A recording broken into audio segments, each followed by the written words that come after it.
Hey YouTube, what are you saying? We're just about to go and check my tomato plants, the ones that I rescued when I first took over this allotment plot. Now these are, I've removed all the subnodes from these tomato plants and all nodes. There's just a few leaves left on there, but we're going to go into the little pop-up greenhouse, as I call them, and have a look at them today. This is what they're looking like. We got some reasonable fruit on this one. This is the one with fewer leaves and more stems. You can see, as you can probably tell, all subnodes removed. As you can see, the plant space is sitting there naked, other than mainly exposed. If we press on the fruit up here, we can see it's quite a nice. I've changed the soil to acidic, so I get the most yielding tomatoes, hopefully. All I done was use Miracle Grow all-purpose plant food, soluble water, soluble plant food, and I put the crystals into a 2 litres of water. Anyway, as you can see, a lot of these leaves though, it's definitely got some sort of infection on some of these plants, if not mostly all of these plants. I mean, as you can iconically see, you've got the telltale signs of rust leaf. I believe it's called. I call it rust leaf, but I think there's another name for it. Anyway, so that's how my 3 tomato plants are doing. These are ones were rescued, as I said, so they're literally, I didn't grow these from seed, otherwise they wouldn't have nearly as many problems. But they're not, I didn't germinate these were already grown when I took over this plot in the greenhouse, but I managed to pot them up in these deep pots, extra deep pots. They probably go about a foot deep, so that should be enough to keep these plants growing, my thinking was. And now they are still going, but not a lot of fruit on them. As we take a look at from the plot, my plot from the outside now, we can clearly see I've built some little sort of fence. It's just a cheap fence. It cost about 11 quid to do both of these. And what I've done is I was nailed together, as you can probably see, some cheap B&Q lapping. It's half thickness on the lapping.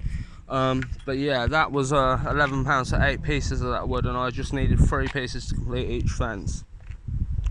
41 inches in height they stand, and they're using free source of square grid mesh from behind the shed that was left here as well. This one needs zip tying, if you see what I mean, together. But it's just odds and ends make something. Anyway, that post, I know it's wonky, don't worry. Here I've laid out some canes, and I also laid a footpath to both the pop-up greenhouse and the fire pit, and to the end of the plot, to the shed. I just think this is nicer than using the footpath on the inner side, which needs weeding. But that's his footpath, so I shouldn't really be using that one. This soil here has been double dug. Not much of the root removed, just big chunks of the root removed over sort of like a week period. And as you can see, the soil's nice and moist this morning because it's rained recently. It's got the potential to rain again, I'd say. Anyway, here we've got some new potatoes planted. They should be coming up in time for Christmas, although if it gets too waterlogged here, maybe not. We got garlic cloves planted along here, like here, from here, along there. There's 2 rows of them, so there's like 1 row here, say, and then another row there. And I mean, I've double dug that, but stuff's still going through it. I maybe believe this could be strawberry plants or some sort of weed that looks like strawberry plant. Anyway, I put buckets there. I built a netted area for my poppies to grow in, so no bugs and pesticides can fuck with them as much, because there's some poppies growing in there. There's quite a few germinated, as you can probably tell by looking into that under that netting. There's quite a few poppies there that will have the potential to grow very big and give me a nice yield of latex for whole plant extraction. It's nice though, definitely nice. I've left all this. I've got them trays myself and the things and these buckets, but Yeah, this is the shed, man. As you can see, beetroot allotment neighbour gave me. That's right at the top where I'm going to connect my hose pipe. Yeah, I just got some Pepsi Max, £4 for that case, which is not really too bad, to be honest.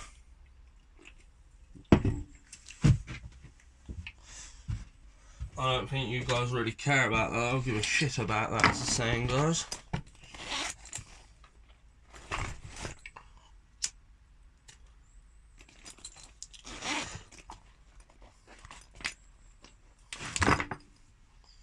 I got some compost that I bought from my house, because I did have that pop-up greenhouse up at the flat for a bit, and then I decided against it and bought it down the allotment plot. I've had this allotment about a week or two, maybe a week and a half, and I've already achieved all this. Imagine what it'll be like next summer. So much work's going to be put into this, and it's got to be put into it because it's a double plot.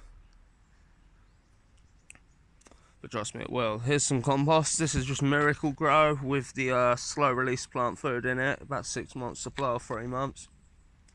Something like that. Let's take this over into the greenhouse and show you my greenhouse.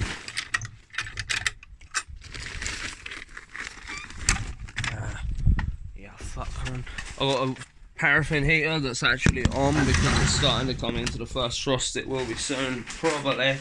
Possibly, but it's on low, and that just keeps it nice and toasty in there for germination. As you can imagine, I've got quite a lot planted, just trial and error. All this lot is, or artichoke, gold, green globe, pepper, harabina, hot, giant chives, garlic chives, tomatoes that are pink. They won't grow this time of year, but you know, it's just about potting them and seeing if I could get it to grow this year indoors. I guess. At a guess. Cuttings of gooseberries, which I still need to build some sort of apparatus to go over the top of that.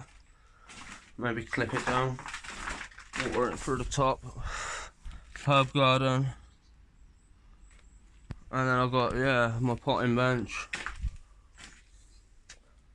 I'll just keep a cup of water on here, just a jar of water and some rooting hormone. They go hand in hand. And then I'll keep my grooming shears in here with my name tags. I also keep pencil, secateurs, potting sort of tools, and seed dispensers, seed hooks, ploughing tools, that sort of nature of thing in here. Knife, lighter, and a dibber, and some scissors and some canes, and that sort of just keeps me going in here. Really, in here, I mean, I'll keep some more seeds, but they need to go over into the seed drawer now in the shed. Really, and I need to just take this and put it in this sort of box, I guess.